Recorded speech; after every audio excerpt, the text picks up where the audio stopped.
안녕하세요.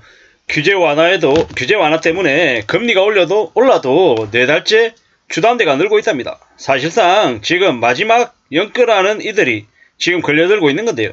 그들은 아직도 자기들이 뭘 결정했는지 잘 모릅니다. 그냥 주변 시세가 7억 8억이라는데 자기는 5억에 분양받았다고, 1억 2억 벌었다고. 주변 시세가 14억 15억인데 자기는 10억에 분양받았다고, 당첨됐다고, 돈 번 거라고 착각하면서 지내고 있습니다. 그들이 관광한 게 있는 건 뭐냐면 지금 대출을 5.5%, 6% 냈잖아요.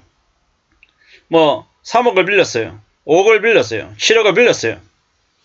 사실상 앞으로 그 빚을 다 갚아야 되는데 그 빚의 이자가 지금 그네들이 대출받은 수준으로 계속적으로 유지되는 게 아니라는 거죠.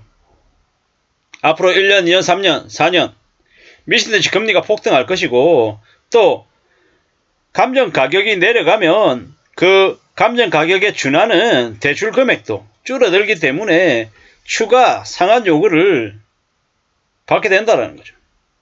그때 그들은 뒤늦게 이제 깨달을 겁니다. 이게 아닌데, 내가 생각했던 모습하고 다른데 어떻게 해야 되지? 답이 없네? 이러면서 아마 점점 힘들어질 거다라고 봐야 됩니다.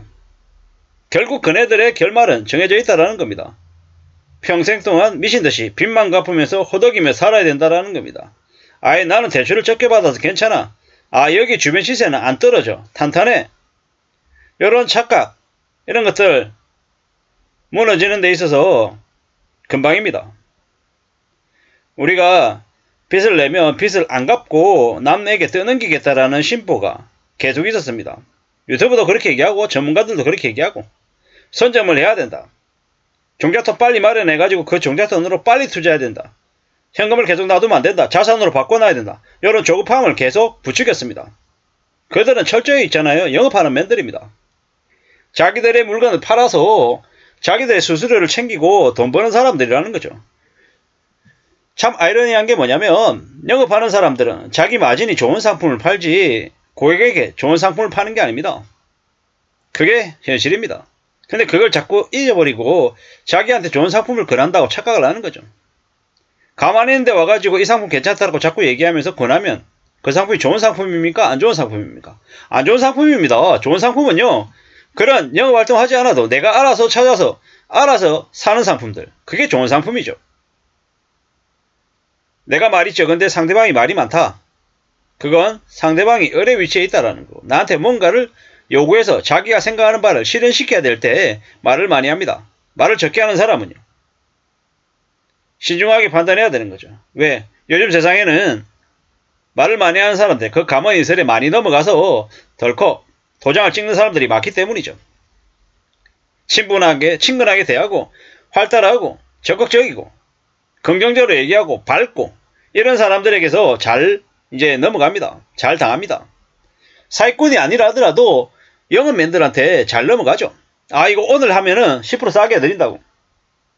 근데 알고 보면 일주일 지나고 한 달 지나면 반값 할인해가지고 더 싸게 살 수 있는 건데 그 영업하는 사람의 말에 혹해서 비싸게 샀을 수 있다는 거죠. 지금은 절대로 연끌할 시기가 아니다. 지금은 연끌 함부로 하면 패가 망신한다. 평생 동안 빚의 굴레에 갇혀서 다시는 일어서지 못한다. 라는 말씀을 감히 드립니다. 누가 빚을 내라고 합니까? 지금.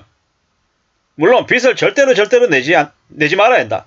빚은 영원히 멀리해야 된다. 라는 말씀을 드리려는 게 아닙니다. 지금처럼 집값이 높아져 있는 상태에서 무리하게 빚까지 내서 높은 금리에 산다라는 걸 저는 이제 말리고 싶을 따름입니다. 뭐 집에 엄마뱅크 있어가지고 현금이 한 30억 50억 있어요.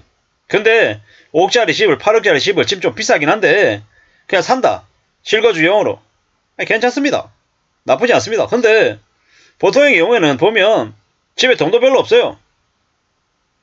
뭐 대출만 잔뜩 깨가지고 우리 맞벌이 부부고 맞벌이 해가지고 월 실수령이 800, 900이니까 괜찮아.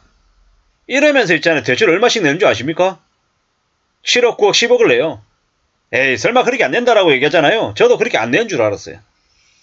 근데 주변의 지인들 얘기 들어보면 참 가관입니다. 8억짜리 집 사는데 5억 대출 받고 14억짜리 집 사는데 8억, 9억을 10억을 대출 받았더라고. 어떻게 저렇게 되지? 과연 저렇게 대출이 나오나? 뭐 맞벌이 부부라고 각각 있잖아요. 대출을 풀로 다 땡겼더라고요. 그것만 땡겼냐? 아니죠.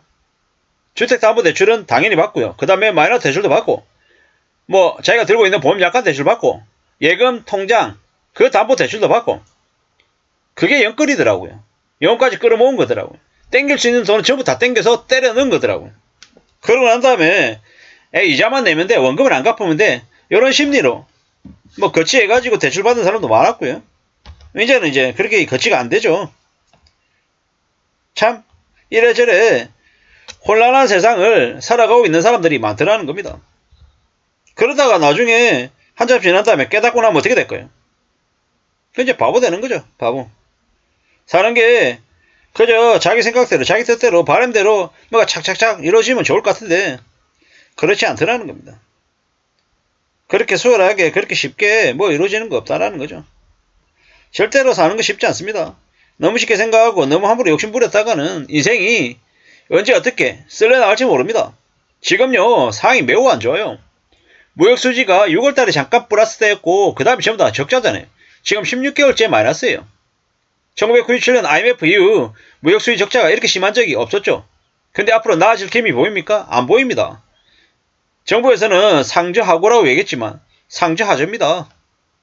한국의 경제성장률이 2023년 토탈로 해서 1%대가 붕괴될 수도 있다. 0%대로 주저앉을 수도 있다는 얘기도 계속 나옵니다. 삼성전자 괜찮다고 떠들어대는데 뭐 괜찮습니까? 분기 흑자가 5조씩 뭐 10조도 나고 하던 회사가 지금 뭐 흑자 된다고 뭐 되게 괜찮아진 것처럼 떠들어대는데 맛이 갔습니다. 그리고 뭐 에코프로 황계주 뭐 9,800 올랐다. 110만원? 제정신이 아닙니다. 그냥 욕심에 찌든 비정상적인 탐욕 덩어리입니다. 탐욕 덩어리. 앞으로 150만원 간다 200만원 간다 무슨 의미가 있습니까? 저거 있잖아요. 시간 지나면 결국에는 어떻게 됩니까? 원래대로 되돌아옵니다. 쪼그라듭니다. 그럼 더 많은 개미들 또 난리 나겠죠. 어르신들이 과거의 어른들이 주식 함부로 하는 건 아니다라고 얘기할 때 그들이 왜 그렇게 얘기했습니까? 주식시장에서 돈을 버는 게 정말 쉽지 않기 때문입니다. 부동산은요. 부동산도 마찬가지입니다. 부동산 뭐 너도 나도 다 부동산에 다 돈 버는 것처럼 얘기하지만 현실은요. 없어요. 실제로 부동산으로 돈 버는 사람 거의 없다라는 겁니다. 소수가 있죠. 소수. 극소수가 돈을 번다고 나도 돈 벌 수 있는 것처럼 착각하면 어떻게 됩니까? 인생이 그냥 맨날 당하는 사람 되는 거죠.